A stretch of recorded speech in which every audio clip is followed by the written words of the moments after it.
ప్రియమైన దేవుని బిడ్డలారా, ఈ పరిశుద్ధ దినాన్ని బట్టి దేవునికి స్తుతులు చెల్లిస్తున్నాను. ఇది నా దేవుడు మనకిచ్చినటువంటి వాగ్దాన వాక్యము. పండుకొనున్నప్పుడు నువ్వు భయపడవు, నువ్వు పరుండి సుఖంగా నిద్రించదు. నిద్ర అనేది జీవితంలో మనందరికీ అవసరమే. అయితే దేవుని వాక్యం ఏమి సెలవిస్తుంది? నువ్వు పండుకున్నప్పుడు ధైర్యంగా నువ్వు నిద్రించదవు అని.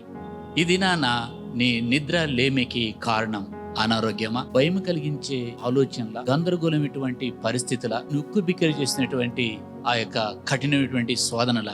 అయితే వీటన్నిటి నుండి మన ఆలోచనలు ఎలా మార్చగలం?